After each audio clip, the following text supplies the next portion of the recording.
Pois é, então meu nome é Paulo Fiuza, né, que me chamam. Eu nasci em 27 de outubro de 1973, então eu sou da década de 70, quando o Cerrado ainda era praticamente intocado, né, aqui no Brasil.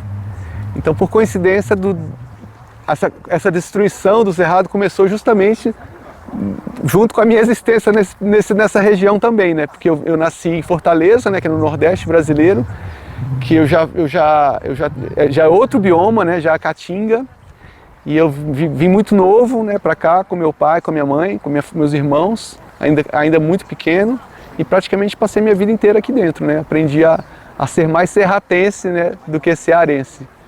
E agora atualmente vive em Brasília? Eu sempre vivi em Brasília, então assim, eu sempre tive uma ligação muito grande com o Cerrado, né, tipo, ele era o meu playground quando eu era criança, assim, perto da minha casa tinha um rio com uma mata como essa, então eu cresci nessas minhas pequenas aventuras, né? E sempre indo um pouco a mais do que a mãe deixava, então sempre tinha coisa da aventura, que a gente cresceu praticamente com isso. Depois, mais adolescente, a gente, na segundo grau, a gente ia muito para cachoeira, então a gente conhecia muito o Cerrado através das cachoeiras que a gente gostava de ir. E no caminho a gente acabava conhecendo o Cerrado. Mas aqui em Brasília, eu acho que o próprio projeto de Brasília foi feito como algo de fora que veio para cá. Então, teve um desmatamento muito grande. Brasília é uma cidade muito arborizada, mas com muita árvore exótica. Muita árvore de outros biomas que vieram para cá, que se deram bem, se adaptaram. É um projeto paisagístico fantástico. Mas, infelizmente, o Cerrado foi muito pouco valorizado nesse paisagismo natural. O que ficou, assim, são poucas que ficaram, mas são as mais bonitas que eu conheço. São as árvores de Brasília mesmo, que a gente pode fazer um passeio depois.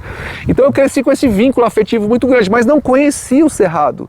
Eu morava no coração do Cerrado brasileiro, mas não conhecia o valor que isso tinha. Eu só comecei a conhecer quando eu vi que a coisa estava sendo muito desmatado, principalmente ali a partir de 2005 a 2010, foi um boom da soja na China, um boom de commodities, né, de venda, os preços dispararam e os governos queriam surfar nesse bilhete premiado, né? Você ter agora um produto que vale muito no mercado, o mercado demanda muito, a Europa demanda muito para engordar o gado, a soja que vem daqui, e uma área infinita para ser desmatada, porque eram áreas que não tinham valor comercial.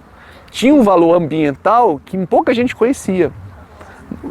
É uma coisa muito nova, a descoberta do valor ambiental do Cerrado como sistema para o Brasil, para a América do Sul e para o planeta. É uma coisa muito recente. Então nós mesmos não sabíamos. Então eu acho, nossa, eu moro aqui, eu preciso estar junto dessas pessoas que vinham para cá dias de ônibus, estradas péssimas, para defenderem o Cerrado aqui em Brasília.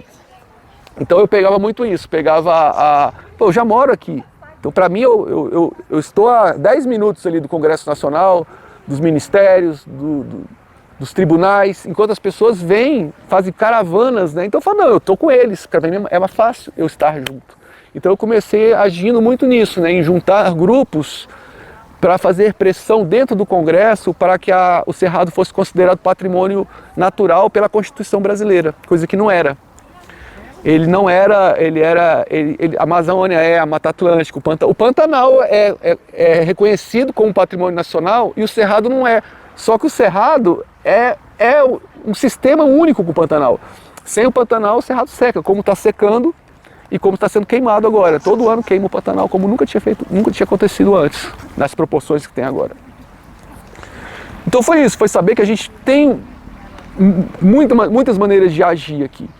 E a outra maneira, essa maneira mais institucional, e a outra maneira que eu mais gosto, que é a questão de expor na rua o que é o Cerrado, a gente fazer feiras, sabe, trocar, conversar com as pessoas, com as famílias.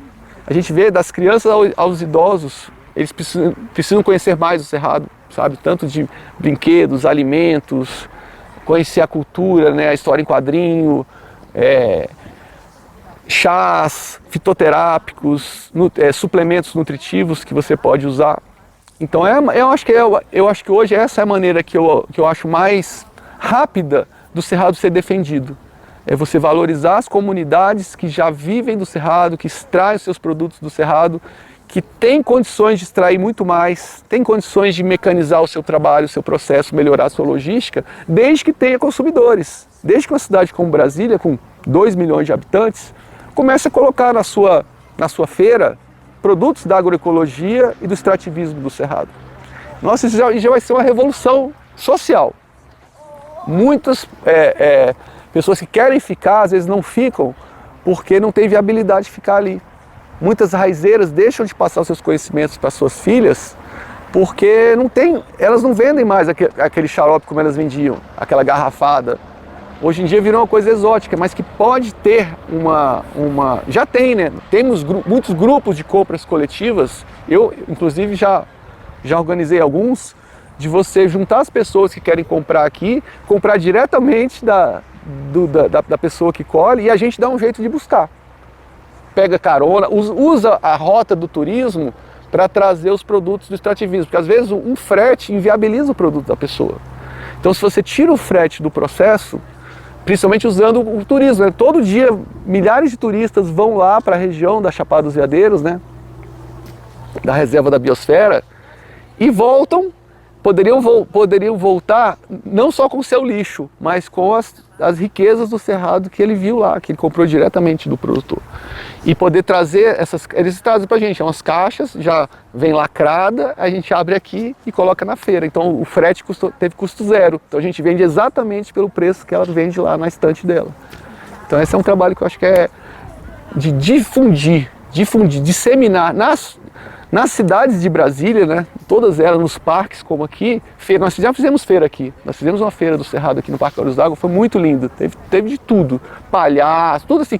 Essa questão a questão da arte de rua que a gente gosta de fazer é porque o dia do Cerrado, que é 11 de setembro, é em homenagem a um palhaço que ia defender o Cerrado no Congresso, chamava Ari Para-Raios. Aí ele tinha o Esquadrão da Vida, que era o esquadrão que eles faziam palhaçada e faziam educação ambiental com as crianças através das brincadeiras. E eles iam para o Congresso defender o Cerrado. Então ele ia tanto lá e sempre num bom humor. Então a questão do agronegócio ele sempre enfrentava de maneira muito lúdica, muito artística, e a gente pegou um pouco isso para passar para frente, para as outras pessoas conhecerem o Cerrado, para mais pessoas consumirem produtos do Cerrado, inclusive da Europa, né? Em vez de trazer, imagina que maravilha, em vez de você importar soja bruta, né, para o gado, você importar farinha de jatobá, farinha de baru, babaçu, jatobá, piqui, isso aqui é uma riqueza, e saber que cada produto daquele não está só sequestrando carbono, né, que é o Cerrado é um dos biomas que mais sequestram carbono, um dos biomas mais antigos da natureza, ele praticamente se alimenta de carbono, porque os solos aqui são pobres assim, de matéria orgânica, são secos, então ele criou toda uma estrutura que a ciência precisa aprender como que eles fazem para sequestrar tão bem esse carbono e jogar tudo para baixo. Você tem florestas aqui para baixo, muito maiores do que o tamanho da árvore, sequestrando carbono. Então você manter essas árvores vivas é fundamental para todo o sistema hídrico da América do Sul, né? Tudo nasce aqui, as principais bacias nascem aqui.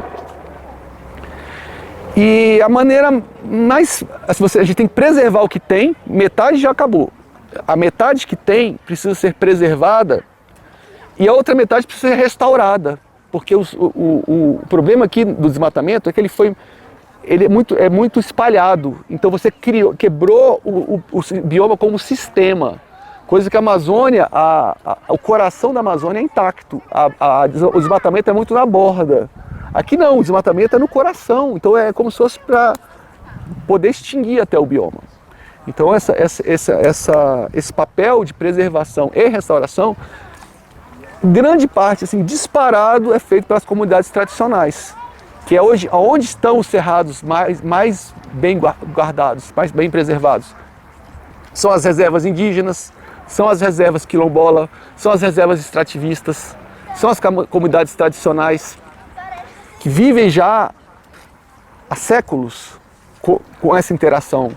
Eles sabem fazer até manejo de fogo, manejo do gado. Tudo isso você pode usar como um fator benéfico, sabe? Você saber preservar certas áreas que o gado não chega. Então tudo isso está na tradição. E hoje a ciência está acompanhando muito a agroecologia e potencializando essa união, né? Então eu acredito muito nisso como um fator de inclusão social num momento que você tem inteligência artificial, mecanização, robotização, você vê que as pessoas vão precisar de trabalho. E onde você acha trabalho numa sociedade totalmente mecanizada, robotizada, você precisa voltar para esses locais. Porque é onde você gera emprego no turismo, você gera no extrativismo, você gera na restauração florestal, nos sistemas agroecológicos, você tem diversas maneiras, na bioconstrução, na energia limpa. Aqui você tem muita energia limpa, a gente tem muita água, você pode fazer centrais hidrelétricas com impacto zero, com impacto positivo até, sabendo usar o curso d'água em escala pequena. Dentre outros fatores, o vento, você tem vento aqui. Não tanto quanto o Nordeste, mas tem vento, você tem muito sol. Então você pode ser aqui um lugar muito rico em energia limpa, mas junto com os sistemas agroecológicos. Você colocar junto com as estruturas de energia, as estruturas agrícolas, você pode produzir infinita coisa. Você tem o principal, que é a água. Com água você faz tudo. Você faz qualquer invenção, em qualquer escala, desde que você ser um produtor de água também. A pessoa pode ser produtor de alimentos e de água. Você pode ser produtor de carbono, produtor de biodiversidade, tudo junto. E é um sistema que você seja valorizado por isso. Porque eles já fazem em pequena escala.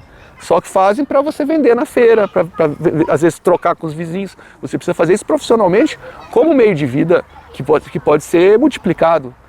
Aí eu volto a nossa razão de estar aqui na feira em Brasília, porque as pessoas precisam conhecer nos aeroportos, sabe? Você vê os sabores, você vê os aromas, a arte. Então, já que eu estou em Brasília, eu aproveito para isso, né? Acho que cada local a pessoa age dentro do pouco que pode, né? Porque eu sou arquiteto, eu trabalho com arquitetura, com construção. No Cerrado, né? Eu gosto muito de usar na arquitetura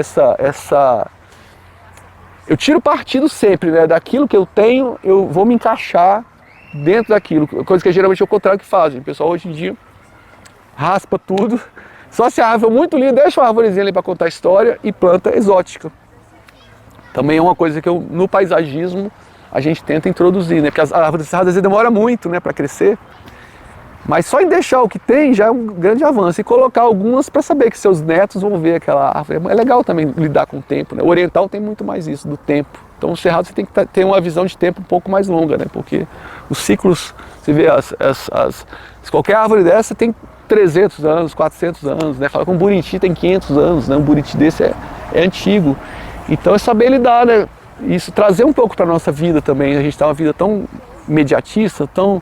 Você ter também o ciclo, né? Você ser serratense. Acho que é o principal, que a gente de Brasília não era muito, porque como Brasília é mais diferente das cidades do interior de Goiás, que são mais ligadas ao cerrado, nós tivemos que resgatar no brasiliense o ser serratense. Então o que é o ser serratense? É vir trazer as crianças no parque, conhecer as reservas que tem aqui perto, sabe? Conhecer os atrativos que as crianças adoram, que os idosos conseguem chegar acessíveis. Você ter um grupo de andar de bicicleta nas trilhas, tem trilhas lindas. Você pode ter um grupo de yoga, que gosta de fazer yoga na água. Então tem várias maneiras de ser serratense. Você acompanhar a coleta, que é essa época agora, que tem muito coleta de semente. A gente faz trilhas de coleta de semente. Tem o pessoal da observação de aves. Então tem serratense, que é um lugar que tem mais aves, um dos biomas que mais aves tem de diversidade, é aqui. É você participar das coletas. Já eu estou esperando o jatobá. O jatobá já está começando a cair. Aí eu já vou com a minha sacolinha catar jatobá. Então eu passo o ano inteiro tomando jatobá. Todo dia eu faço uma mistura. É o quê? O jatobá é uma farinha. É uma semente, né, de uma árvore linda do cerrado. Mas o jatobá também tem outros biomas. Eu tenho o jatobá do cerrado. Aí é uma casca dura que você quebra com martelo. Tão grossa que é. E é uma farinha riquíssima. É um leite vegetal. Para alimentação? É um leite vegetal delicioso que eu não consigo viver sem. Aí o meu tá acabando já, eu já tô torcendo para cair logo. Aí eu misturo com baru, misturo com babaçu, misturo com a castanha do piqui. E todos os produtos, ou eu colho ou eu compro direto da pessoa que colheu, do extrativista. Que precisam de mais consumidores. Eles adoram quando a gente junta aqui 20 pessoas para comprar direto. Já faz um Pix direto na conta da pessoa lá lá no interior da Chapada, né?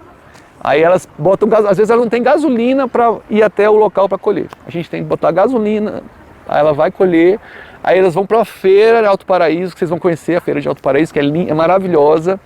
E muitas vezes elas não vendem. O pessoal vai lá, compra coisa mais gourmet. Ela fala que já cansou de ver o pessoal tirando selfie. O turista tira selfie com os produtos, mas não leva. Às vezes elas voltam com tudo pesado, carregando no carro, anda numa estrada de terra ruim, com poeira, para chegar lá vendendo e ninguém comprar. Essa é a minha missão, é para que as pessoas comprem mais produtos do Cerrado, que as pessoas vão se apaixonar pela qualidade, pela riqueza, né, a questão nutritiva é muito forte por causa do estresse que a planta passa. Ela passa 6 meses de estresse, agora seca, ela fica 4 meses sem uma gota d'água. Então ela aprende a viver assim, como a gente, é bom a gente fazer jejum também. Hoje a gente sabe, quanto mais estresse o corpo enfrentar, mais saúde você vai ter. Você ficar um tempo sem comer, você fazer uns contrastes de calor e frio, né? E o Cerrado tem isso naturalmente há séculos, né? Então nasceram super alimentos aí. Então esses super alimentos, além de serem deliciosos, só precisam ser bem misturados, a pessoa saber misturar. Que outros super alimentos é que crescem aqui no Cerrado? É o principal para mim, que é o que eu misturo os outros, que seria o leite, seria o jatobá. O jatobá é como se fosse o leite que agrega os outros. Aí eu coloco o baru, que é a semente, que é as sementes mais ricas, né, nutritivas do mundo, com muita proteína. O mesocarpo do baru, que é a casca, é como se fosse um cacau para fazer bolo, para fazer doce, é uma delícia. Aí você mistura. Aí tem a farinha de babaçu, que vem das quebradeiras de coco, que estão sendo ameaçadas por fazendeiros. Então é um trabalho riquíssimo do Maranhão. A gente compra direto, mas tem babaçu aqui também. Eu compro também babaçu da Chapada. Tem muito babaçu aqui também. Só que a gente compra mais para ajudar nessa causa tão importante das quebradeiras de coco. Tem as castanhas, tem o coquinho de licuri, também que vem de fora. Então, às vezes, todos os produtos das cooperativas do Cerrado vêm para Brasília, para a Central do Cerrado. Então você tem produtos da Bahia, produtos do Tocantins, que são as áreas mais ameaçadas e são as áreas que mais emitem carbono hoje em dia, porque, digamos assim, o sul do Cerrado já foi todo desmatado. Ficaram só as reservas mesmo, as áreas indígenas, as resex. Mas o norte não. O norte tem muita área privada na mão de fundos estrangeiros, fundos europeus, para plantar soja. Em cima, muitas vezes, em área de comunidades. Muitas vezes não, na grande maioria das vezes, porque ali tem gente morando há séculos. E as pessoas vêm, grilam e mudam totalmente a lógica do local por uma coisa que aconteceu aqui no sul. Então, ou seja, você vai perder toda essa tradição, toda essa riqueza, todos esses saberes, vai tudo virar fumaça, literalmente, porque vai passar correntão, vão queimar, emitir carbono, e vai ficar tudo por isso mesmo. Ah, o código de obra permite, o código florestal permite que você desbate 80% do cerrado e deixe 20% de reserva, o que é um absurdo. Então, como é que muda isso com a bancada toda ligada ao agronegócio? Você está condenando um bioma a desaparecer, e é o bioma que produz água. Ali você tem o rio, tem rios ali no Nordeste que vivem das águas do Cerrado. As nascentes são ali nessa região do Matopiba, essa região que está sendo desmatada. O Parnaíba, que é um rio fundamental ali para aquela região seca, está secando. Por quê? Estão desmatando o Cerrado, que é a caixa d'água. E por aí vai. Então o problema não é só aqui. O problema hídrico afeta o Brasil inteiro. Até o sul. Até o sul, que teve as enchentes em Porto Alegre, que o mundo inteiro ficou apavorado como o primeiro sinal claro da emergência climática, ela tem um fator fundamental na questão dos desmatamento do Cerrado, porque foi criada uma bolha de calor aqui. Uma bolha de calor anormal, com uma bolha de frio anormal que veio, bateu justamente na região que a água ficou. A água ficou em Porto Alegre, mas essa água era para ter subido. Agora, ninguém fala da pressão que essa bolha de calor anormal que fez aqui, essa época seca, né, um calor infernal, tem a ver no impacto de um bioma que nem tem ligação com o Cerrado, que é o Pampa, que também está sendo destruído, que também foi por causa disso que teve esse problema. Esse problema é que o Pampa, ele tem uma riqueza muito parecida com o Cerrado, pouco conhecida.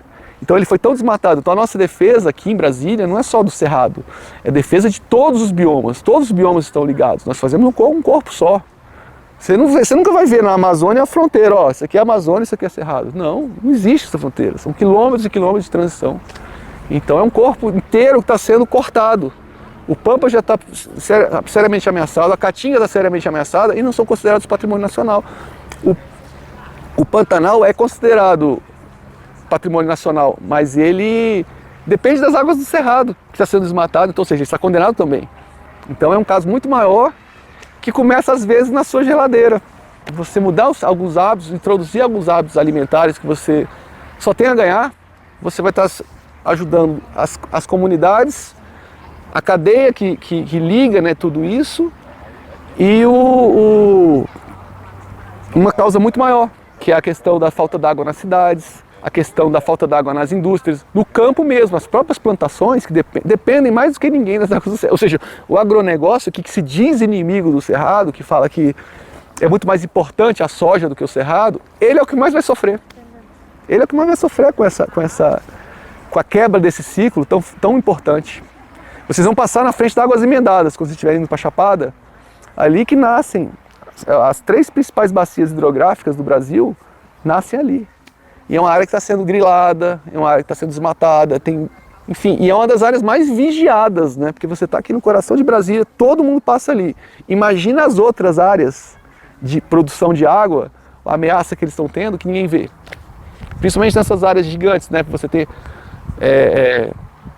monoculturas de 30 mil hectares. Imagina você ter 30 mil hectares de deserto. E você bota uma reserva lá longe, sabe? Você não tem mais o corredor. Você matou os corredores. Você está criando ilhas de biodiversidade. É isso. Então é muito mais do que tomar banho de cachoeira. Mas começa assim. Começa com esse envolvimento afetivo, né? Em águas lindas como essa. E o Paulo tinha referido, pronto, já vive aqui em Brasília desde a década de 70 ou 70. E portanto, eu pergunto-lhe, tinha falado também do sentimento de ser serratense. Se durante a década de 70 este sentimento era maior, sendo que as comunidades estavam mais envolvidas comparativamente com o que é hoje, ou não? Era uma coisa muito deles, interna. Então eles aprenderam a viver daquele jeito, daquela maneira, mas na pobreza. Então eles não existiam praticamente. Então tinham autossuficiência muito maior do que hoje. Principalmente os calungas, ninguém conhecia os calungas. Eles foram escravizados, né, nessa região de Goiás, fugiram para aquela região que tinha mais alta, mais difícil, muita pedra, difícil eles serem perseguidos lá. Então ali eles aprenderam a viver e conseguiram viver durante séculos. Só que hoje a realidade é outra. Então de uma maneira, o ambiente natural estava muito mais preservado. Mas hoje as demandas são outras, eles já foram invadidos, a civilização chegou muito próximo deles, e da pior maneira, sabe? Então eles têm subemprego, sabe? Exploração, vícios, então tem muitas coisas que eles não pegaram o lado bom da civilização. Então talvez hoje a situação ambientalmente é pior. Geralmente os povos tradicionais, eles lutam pelas terras deles, mas eles estão lá. Eles precisavam ser demarcados, ser reconhecidos, tal, mas a terra, eles estão lá. Então eles têm acesso ainda a esses produtos, essa riqueza toda. Só que eles não têm como vender. Às vezes áreas enormes, áreas indígenas, riquíssimas em buriti, que é um dos frutos mais ricos para fazer cosméticos, para fazer alimentos, óleos de altíssima qualidade, para proteção para a pele, né, para hidratante, para shampoo. Eles têm muito buriti, mas não tem projeto para colher esse buriti de maneira sustentável. Eles sabem que eles colhem buriti de maneira sustentável há séculos, então eles sabem como lidar com aquilo, com aqueles buritisais a perder de vista. Mas precisa de uma logística, precisa de uma estrutura, precisa de um apoio, precisa de uma assistência técnica, que eles ainda não têm. Esse buriti é específico aqui do Cerrado também? Tem na Amazônia também, mas ele é muito característico do Cerrado, porque ele dá onde tem água. Onde tem água tem buriti. Então é um indicador muito grande, assim. Na Amazônia tem também, mas ele se perde em uma floresta muito grande já. Então aqui ele é muito destaque. E ele dá esse fruto riquíssimo, e o principal, ele dá um material de construção que é um sonho para os arquitetos. No meu caso, eu descobri um forro de buriti que é lindo, que não deixa cheiro, é sustentável, e quanto mais você tirar, é um material ultra ecológico, e quanto mais você tirar, você está fazendo manejo, você está tirando combustível para incêndio. Então você está protegendo o buriti. você tirar, é um resíduo que você usa em casa, imóvel, você faz tudo. Sabendo usar uma resina natural, você tem um material que dura muito e que você vai estar envolvendo as cadeias produtivas locais, os saberes locais, como lidar com a madeira. Então é isso, é descobrir essas coisas, a gente vai descobrindo, hoje mesmo eu descobri falando com ela ali algumas coisas que eu não sabia, por isso a gente tem que se relacionar, então criar essa comunidade serratense é muito importante. Isso a internet foi muito boa, né? A internet conseguiu juntar a gente, conseguiu trocar saberes, criar redes. Então, por um lado, piorou na questão do desmatamento, mas por outro lado, na questão de consciência participativa, saber fazer arranjos com as comunidades locais e ao mesmo tempo com o pessoal de fora, como vocês chegaram. A gente tem parceiros de outros países também. É muito melhor, então, saber aproveitar isso, saber aproveitar que a consciência está aumentando, a emergência climática está aumentando, ou seja, a gente sabe que a coisa só vai mudar mesmo, de verdade, quando a coisa ficar insustentável, que já está quase chegando nesse ponto que, infelizmente, eu acredito que vai ter uma mudança de verdade. E o Cerrado acho que é o grande palco para essa mudança. E eu queria também que me explicasse um bocadinho o que é que aconteceu, porque tinha referido que a partir de 2005 começou a existir uma grande desflorestação da zona do Cerrado. O que é que aconteceu? A diferença foi o grande locomotiva da destruição do Cerrado foi o Cerrado ser visto não como um bioma, mas como um território a ser explorado para ser o celeiro do mundo. Então os políticos têm essa mania de falar: o Cerrado alimenta 1 bilhão de pessoas. Primeiro, não é nossa missão alimentar 1 bilhão de pessoas. Você não está no Brasil, você tem que fazer negócio com outros países. Eu estou vendendo soja porque vocês acreditam que isso é um bom negócio. Eu falo que não é. Eu falo que isso é um péssimo negócio. Você pode ter outras maneiras muito mais inteligentes, muito mais ligadas ao nosso tempo, ligadas ao nosso momento e a posicionamento do Brasil. O Brasil hoje é um mero exportador de commodity básica mesmo, coisa que qualquer país que tem uma área, um latifúndio, você pode fazer isso. Não agrega nada na economia mundial. E você tem como agregar muito. Coisas que só tem aqui, tem um valor muito maior. Você tem óleos medicinais que uma quantidade dessa aqui, você ganha mais que 1 tonelada de soja. Então, essa visão de precisão de grandes latifúndios, isso é uma coisa colonial. Isso é uma coisa que já era para ter acabado. E, infelizmente, nossos economistas não pensam dessa maneira. É uma coisa muito empacotada, vinda de fora, sabe? É assim mesmo e acabou, como se tivesse uma agenda já, e os políticos estão todos amarrados nessa agenda. A maioria, né? Eles têm maioria para fazer o que eles quiserem. Então nós estamos num momento político muito delicado também, já foi pior. Nós pegamos assim um momento, sempre foi ruim. Politicamente, desde a ditadura militar até hoje, ditadura militar da década de 70 até hoje, sem nenhuma exceção, todos os governos foram péssimos para o Cerrado. Só que do péssimo, teve o pior de todos, que foi o último do nosso psicopata de extrema-direita, que fez o último governo.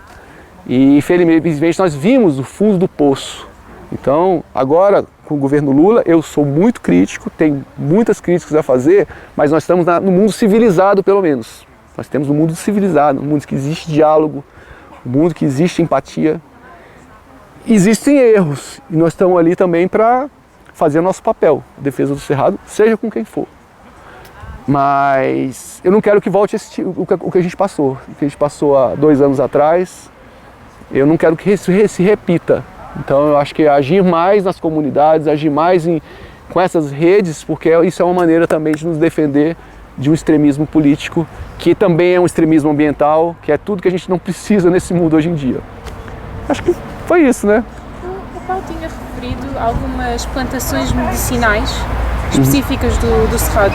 Podia-me dar alguns exemplos e explicar? Porque estas comunidades também têm este conhecimento de utilização das plantas medicinais. É muito tradicional você usar a copaíba, a sucupira, né? Você tem muitas espécies que já fazem parte da cultura, né? Os chás. Então tem uma riqueza, uma sabedoria muito grande que está se juntando com as universidades, que estão fazendo as pesquisas, fazendo já os extratos, né? Você ter...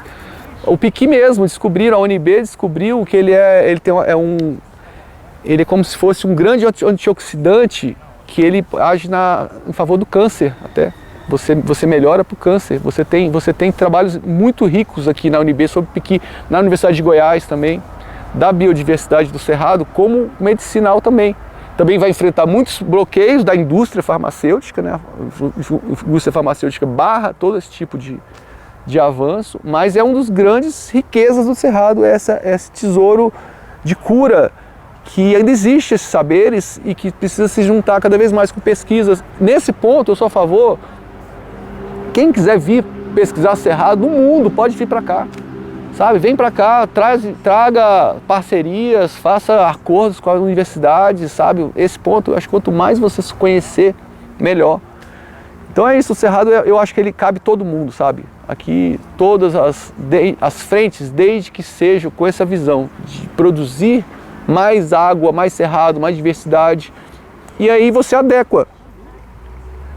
Os sistemas agroflorestais também estão crescendo muito aqui na região, produzindo arroz, feijão, milho, abóbora. Você ter toda a cesta básica, né, de uma alimentação completa aqui.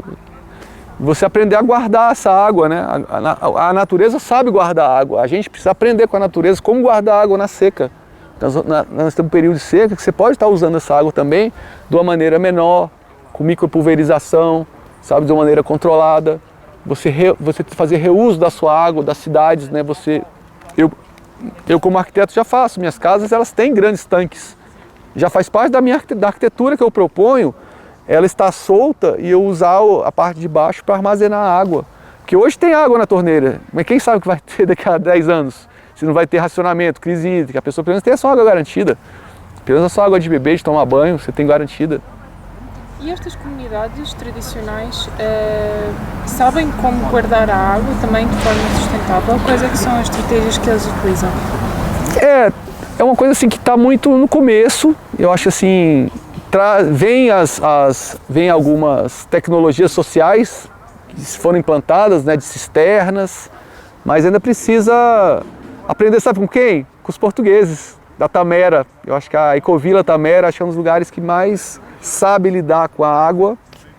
Quem sabe fazer uma Tamera aqui na biosfera do Cerrado, já fica o convite. Porque é onde que eu conheço, né? É onde tem mais tecnologias para eles chamam paisagens produtivas de água. Você como seja assim, são vários lagoas, né, tanques, até maneira de tratar biologicamente. Eu estou fazendo hoje em dia isso já, é uma maneira que eu estou gostando de tratar a água, piscinas biológicas. Você em vez de fazer um tanque, você cria uma área aberta, só que teria que ser sombreado, né? Porque evapora muito também essa época. Mas é isso, aprender, trocar saberes com os povos do deserto, né? Os povos que sabem lidar com essa escassez. Porque nós temos escassez e abundância, então a gente saber usar a época da abundância para culturas que exigem essa abundância de água, aí quando secar você tem aquilo que você tem para pelo menos passar esse período. Eu tinha falado também das pesquisas que estão a ser feitas agora nas universidades. Existe cooperação entre as universidades e as comunidades tradicionais, as comunidades, por exemplo, os Calunga, etc., para esta troca de conhecimentos? Já estão, tem muitas parcerias, né? Tem núcleos, a UNB que eu conheço mais, né? Que eu estudei na UNB, tem muitos núcleos de ação direta, né? Com essas comunidades, mas eu acho que ainda falta. O grande gargalo para mim ainda é a autossuficiência financeira. Então acho que assim, você pode ter uma assistência técnica é fundamental. E a universidade dá. Mas você precisa da tecnologia a partir do momento que você extraiu. Até para você valorizar aquele produto. Principalmente a questão dos óleos. Os óleos precisam ser extraídos a frio, porque senão você perde as propriedades. Então você precisa ter máquinas de extração de óleo, principalmente os calungas. Eles já lutam por essas máquinas. Os óleos vegetais do cerrado, que são riquíssimos. Óleo de buriti, óleo de macaúba, óleo de babaçu, óleo de piqui. Então são usados por aqui? Você pode usar basicamente para culinária, cosméticos. São super alimentos e super cosméticos, entendeu? São as duas coisas. Então é um tesouro que eles têm na mão, que eles perdem, porque eles tiram queimando, né? Eles queimam o óleo para tirar. Então essas pequenas ações, às vezes um pequeno projeto, até uma entidade estrangeira muda aquela comunidade, muda toda a realidade. Então eu vejo muito isso, todos os pontos, sabe? Você pegar, valorizar a feira, valorizar um comércio, tipo aqui no nosso caso, São Paulo, os grandes centros consumidores, São Paulo e Rio de Janeiro, que é quem cria o hábito. O hábito de comer açaí começou no Rio de Janeiro, no Brasil, não foi lá no Pará, em Manaus. Eles comem açaí há séculos no Pará, mas ele só se difundiu para todo o Brasil e hoje para todo o mundo. Hoje o mundo inteiro come açaí. Graças ao Rio de Janeiro, porque ele muda o estilo de vida carioca, tomar um açaí. Então a gente pode também, no estilo de vida paulista, carioca, nordeste, você também tomar o nosso buriti, tomar uma batida, uma mistura de jatobá com babaçu, com castanha de piqui, e isso ser o que é um super alimento. Eu acho que esse tipo de alimento está sendo muito valorizado hoje em dia, né? Ele precisa ser mais conhecido. Então nada como ser um feirante. Eu acho que mais do que cientista, mais do que pesquisador, mais do que um brigadista, né, a questão do fogo também, que é muito sério. Acho que ser serratense também é você ter um curso de brigada, você ter os seus equipamentos de brigada, você está sempre ligado. Quem mora no Cerrado está sempre ligado, sabe que essa época aqui, em qualquer momento, algum vizinho pode te chamar. Você tem que estar preparado para entrar com outras pessoas nessa defesa do fogo, que realmente estraga muitos projetos. Eu tinha um projeto que a gente acompanhava, tinha 30 anos de recuperação do Cerrado, um acero, não tiveram dinheiro para fazer um acero, né, para separar como se fosse uma faixa para o fogo não passar. Não teve dinheiro, aí o fogo chegou. Aí na hora de chegar o acero, nós estávamos combatendo o fogo, precisava de mais ajuda. O bombeiro chegou e não ajudou a apagar. O fogo atravessou, acabou com todo o projeto da vida desse senhor. O nosso grande mestre, seu Jaci, professor Jaci, perdeu o trabalho dele por causa de um fogo que atravessou por falta de equipamento técnico. Equipamento e material de combate e pessoas. Mas se tiver, hoje não. Hoje a gente já está muito mais preparado. Hoje, se tivesse isso, a gente estaria com a equipe lá, fazia um contra-fogo. O fogo não ia chegar nem perto da fazenda dele. Mas é fogo posto? É. Todo fogo aqui no Cerrado, nessa época do ano, é criminoso. Sempre um lixo que a pessoa queima. Portugal teve problema sério com fogo também. Então acho que é uma questão não só daqui, mas aqui a gente já tem muita tradição. Aqui, quando tem grandes incêndios no Pantanal, vai muito brigadista aqui, porque aqui eles são muito treinados, né, pela prática. Na Amazônia também vai muito brigadista aqui, são brigadistas muito bons. Então é outro trabalho que precisa ser mais profissionalizado, sabe, mais valorizado. Às vezes a pessoa faz isso porque realmente está precisando de dinheiro, não, tem que ser uma coisa assim, ele está deixando de emitir toneladas de carbono, é um agente ambiental de primeiro nível, né? Então a gente saber valorizar essas equipes e saber também quantificar quanto que não foi queimado, e esse pessoal precisa ser remunerado, bem remunerado, né? E com segurança. Acho que é isso, acho que já foi todas as facetas de ser serratense, né, deu para mostrar, da feira, às trilhas, aos esportes, à meditação. Então é isso, é trazer a pessoa viver mais esse bioma, porque quem vive vai amar o bioma, e só amando mesmo para a pessoa abraçar um desafio tão grande, né? Eu agora, se calhar, queria falarmos um bocadinho sobre a Fundação Mais Cerrado, como é que ela surgiu, em que ano é que a Fundação Mais Cerrado surgiu? Pois é, a Fundação Mais Cerrado surgiu, foi em 2013, numa época que estava tendo muitos conflitos nos produtores rurais e os ambientalistas em Alto Paraíso. Estava tendo um choque muito grande de forças, sendo que o agronegócio tinha muito mais força do que os ambientalistas, na questão toda da APA do Pouso Alto, toda aquela região que envolve os municípios da Chapada dos Veadeiros. Então estava tendo um conflito muito grande e não estava chegando a um acordo. Então e ao mesmo tempo a ameaça era muito grande, uma ameaça a nível nacional, com o governo nacional, tinha uma ameaça governo estadual e uma ameaça local. Então, ou seja, a ameaça era completa. Você tinha problema com mineração, você tinha problema com pequenas hidrelétricas que iam barrar os rios, fazer barragens em rios onde não podia fazer barragens. Você tinha problemas dos agrotóxicos que estavam chegando muito próximo do Parque Nacional, usando agrotóxicos que não era para ser usado ali. Então esse conflito era muito técnico e assim, os meus amigos, que eu já conhecia há muitos anos, já me conheciam da questão daqui do Congresso, que a gente trabalhava na questão da PEC do Cerrado para defesa colocar o Cerrado na Constituição brasileira. Lá era o contrário, já era uma questão local que envolvia a comunidade do turismo que estava em conflito com a comunidade que estava produzindo agricultura para exportação. Se fosse agricultura, pelo menos para abastecimento local, mas é tudo soja para exportação. Então teve um conflito muito grande. Então, ou seja, dá para dialogar? Dá. Então a gente entrou para dialogar. A gente entrou para mostrar que existe um caminho possível, sabe? Porque não existem leis nacionais que a gente enfrenta hoje em dia. Você tem o Código Florestal, você tem normas feitas pela bancada do agronegócio. Então eles têm direito a isso. Só que a gente conversando, as pessoas se entendendo, você pode ter recuos dos dois lados. Foi isso que a gente propôs desde o começo. Muito diálogo, muita interação com a universidade. Nós levamos muitos técnicos agrícolas que trabalham com sistemas orgânicos em larga escala para diminuir os agrotóxicos. Então, foi uma coisa muito difícil, mas que fez que nós nos uníssemos. E a gente precisava se institucionalizar. Nós éramos só um movimento. Só que tem certas coisas que você precisa ser uma instituição para você ter voz, para você poder, tipo assim, aumentar o tempo que você doa. Porque todos nós da Fundação Mais Cerrado doamos o nosso tempo, um pouco da nossa vida, por uma causa que a gente acredita. Então, para que essa doação do que é mais valioso nosso, que é nosso tempo, que é a nossa vida,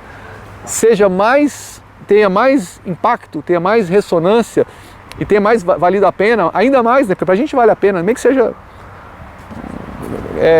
fazer um plantio de semente ali já vale a pena, sabe? Já é muito prazeroso. Mas assim, que a gente poder conseguir realmente trabalhar numa ação que envolva a própria existência de um bioma como esse, eu acho que a gente precisava virar uma fundação. Então nós tivemos que passar por toda essa burocracia, que é muito trabalhosa, mas para a gente ser uma instituição que pode sentar em qualquer lugar, como a gente faz, né? A gente tem essa voz do Cerrado em locais que precisam ser ouvidos, né? Você precisa ser ouvido. E a gente talvez seja isso, a gente levar um pouquinho dessas pequenas vozes, né, que estão lá no sertão, né? Estão escondidas, mais à tona, né? Mais aqui, né? Principalmente aqui em Brasília, onde estão todas as embaixadas, os órgãos internacionais. Portanto, a Fundação está sediada aqui em Brasília? Aqui em Brasília, na verdade são as pessoas que fazem parte da Fundação. Estão em Brasília e em São Jorge, na Chapada dos Veadeiros. Então nós que fundamos, né, que estamos envolvidos hoje, agimos mais por aqui. Mas assim, cada vez mais a nossa causa busca transcender as fronteiras, né? Usar Brasília mais como uma grande vitrine, né? Como um grande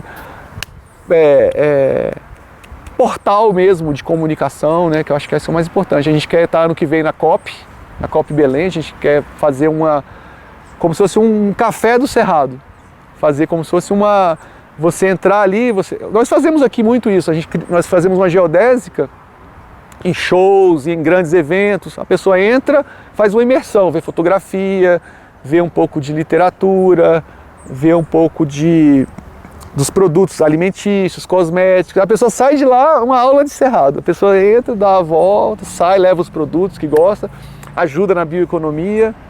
Então é fazer isso também lá na COP, para que mais pessoas, mais países, né, entendam que o problema brasileiro não é a Amazônia.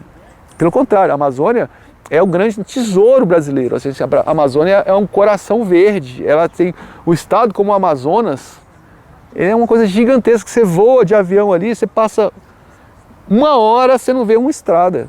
Ou seja, como bioma, a Amazônia está muito bem protegida. Agora, as bordas da Amazônia que estão sendo destruídas, principalmente as bordas, que é onde conflita com o Cerrado. O Cerrado, sim, o desmatamento já é maior que o da Amazônia. O Cerrado é metade do tamanho da Amazônia e o desmatamento já é maior. Por quê? Porque ele é praticamente...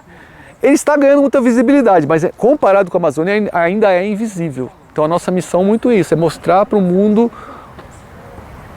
esse tesouro, principalmente, o que estão fazendo com esse tesouro, que é absurdo, o como todos nós temos,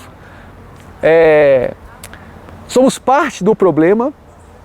Hoje em dia todos nós somos parte do problema e todos nós podemos ser parte da solução. Eu acho que isso é o mais animador, é saber que nós podemos também ser, até em Portugal, até no Japão, que é onde compra os produtos da Central do Cerrado, só que ainda em muito pequena escala. Até chegar o momento que a pessoa falar, não, eu não vou plantar soja, eu posso plantar baru, eu posso plantar sistemas consorciados, eu posso plantar 20 espécies de cerrado, que vai me dar muito mais renda do que 1 hectare de soja, que não vale nada, é ração de porco. É ração para porco da China, que é uma coisa bárbara, né? Os caras têm fazendas e fazendas assim, verticais de porco, de gaiola. É uma coisa não combina com o que eu penso para o mundo, sabe? Eu penso num mundo muito mais disso, dos leites vegetais, sabe? Da proteína vegetal bem combinada, né? Sabe? Bem trazida de vários locais, diverso. Acho que a gente precisa de diversidade. E aqui a gente não tem diversidade não, a gente tem só uma coisa, né? É proteína para produção de carne. Às vezes a soja não vai para o...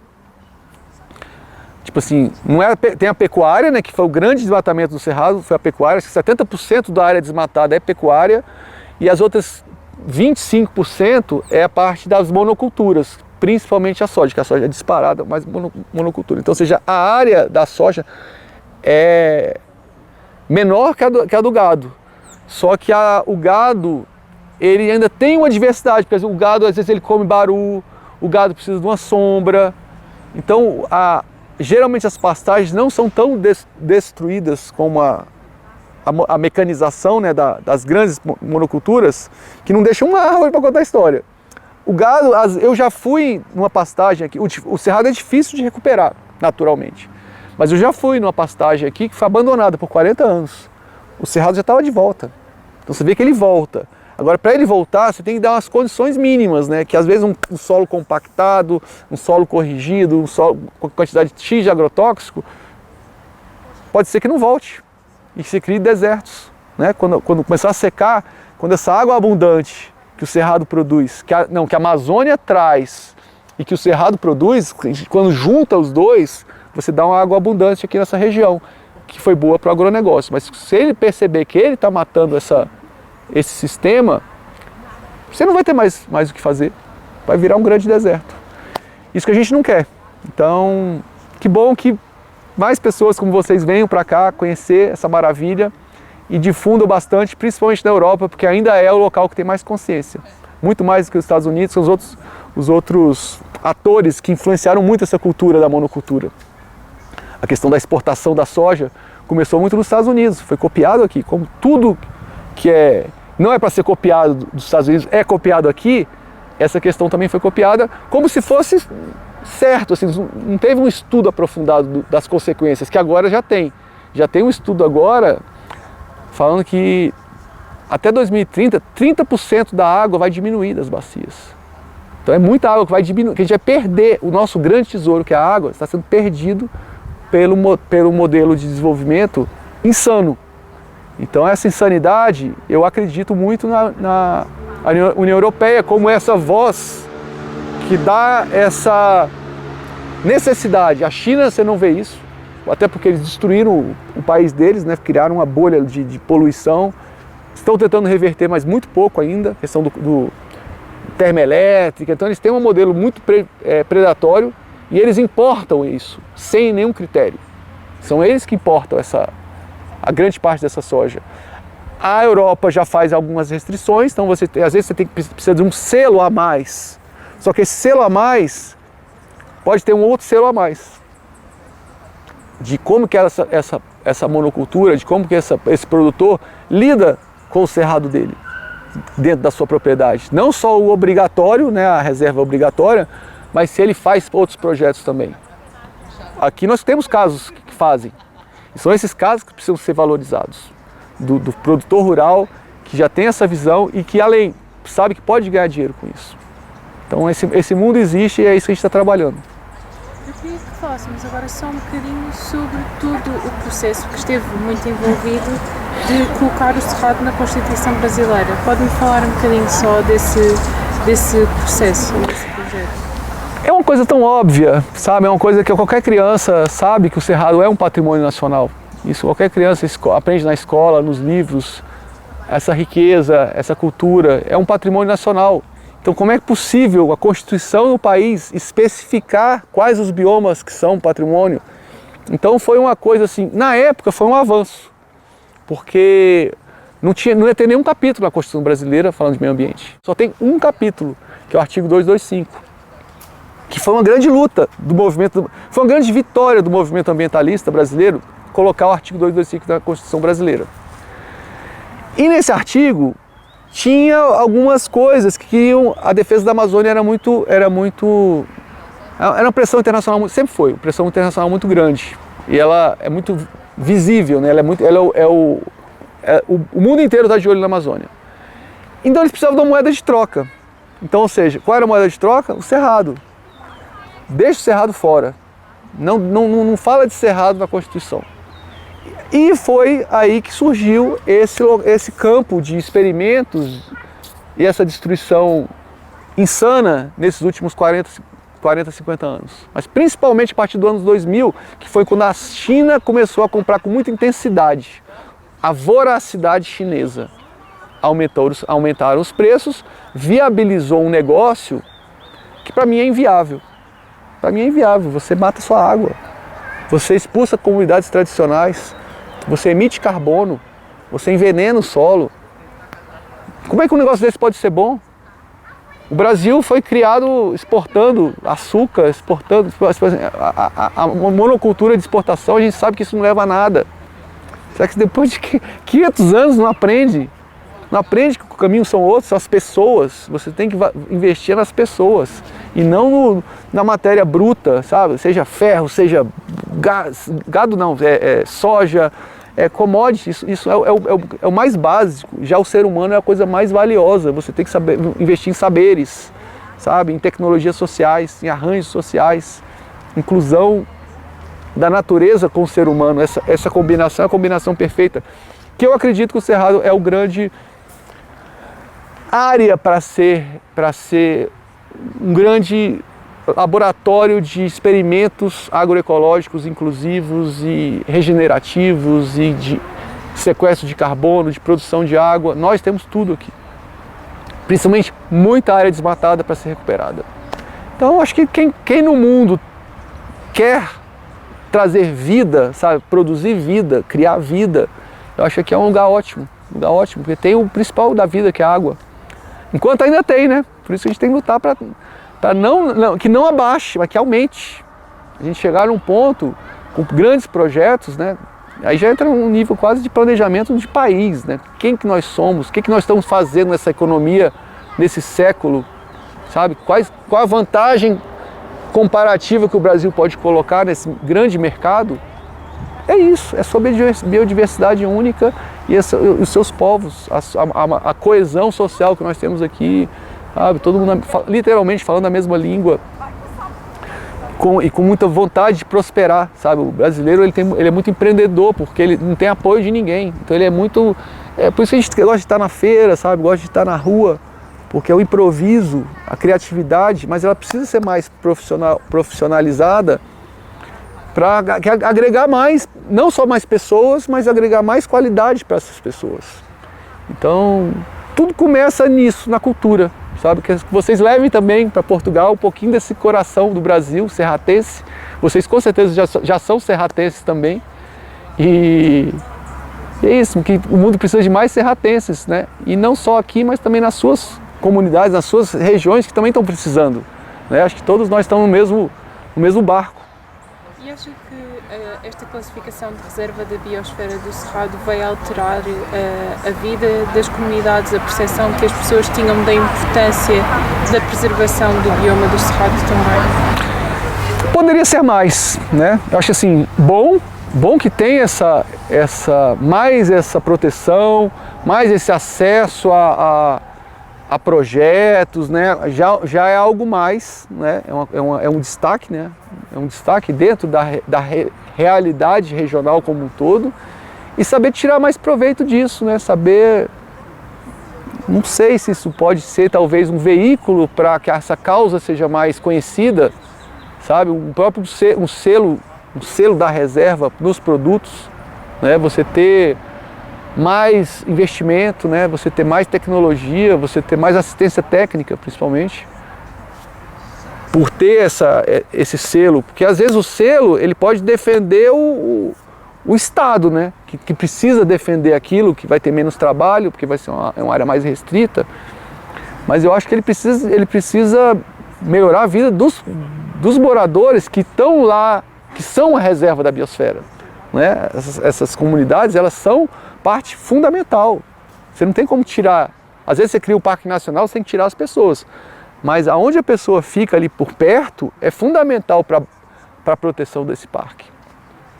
Então acho que é isso. Acho que talvez a gente tenha essa missão também das reservas das biosferas, de mais criar algum arranjo planetário, seja na COP, né, seja nos próximos encontros de valorização dessa rede de reservas, para que aqui saiam laboratórios que possam se espalhar para o resto do bioma. Você ter, tipo, essa questão dos óleos que eu falei, você conseguir montar um projeto para fazer a fábrica de óleos extraídos a frio, você vai mudar a vida de toda a comunidade. Você vai poder produzir vários cosméticos, perfumes, produtos medicinais que eles não têm condições de fazer, então você já muda toda e vai dar mais preservação. Quanto mais atividades econômicas tiver, mais diverso for as atividades, junto com o turismo, junto com o extrativismo, você pode ter também a apicultura, sabe? Você tem o mel daqui é delicioso, mel de jatobá, mel de piqui, mel de sucupira, mel de copaíba. Você tem isso, pode ser muito valorizado. Então, e aonde tem mel, não pode ter agrotóxico. Então, quanto mais a abelha avançar, é muito mais negócio ter abelha do que ter monocultura, ter gado. Muitas áreas deixaram de ser desmatadas para gado porque o dono preferia botar caixa de abelha. Falou, não, o cara da abelha vem aqui, bota as caixas, leva e ainda me dá um dinheiro. É o melhor negócio para ele. Mesmo com os frutos, os sorvetes do cerrado que as pessoas tomam, o frutinho que ela colhe dá mais dinheiro do que a roça dela. Então, cada vez mais a gente avançar nessa diversidade de produtos para o morador ter como ficar ali, né, com qualidade de vida. Paulo, por último, faço-lhe só uma perguntinha final, que é, o que é que para si é ser cerrado? O que é para si ser serracense? Ser serratense? Sim, resiliente. Eu acho que eu gosto muito de aprender, né? A natureza ainda ensina a gente o tempo todo. Então o cerrado ele é muito resiliente, sabe? Ele passa por momentos difíceis, mas passa por momentos maravilhosos, né? A gente saber que a natureza ela tem um outro tempo, né? Ela tem uma outra realidade e ela também sabe se proteger, né? Então a gente saber que quando você está agindo, seja como for, você recebe uma força muito especial. Acho que todos nós que trabalhamos de alguma maneira com isso, a gente sente isso. A gente sente que a gente não faz para nada em troca, mas a troca é muito especial. Em todos os sentidos, sabe? Espirituais, das pessoas que a gente conhece, pessoas fantásticas, lugares, sabe? Acaba que os melhores momentos da sua vida são aqueles que você não está ganhando nada com aquilo, sabe? Você não está gastando, às vezes está gastando, né? Mas assim, a maioria é o que o cerrado te deu de graça, como um visual desse, assim, né? Um azul que você fala, não, só esse já valeu o passeio.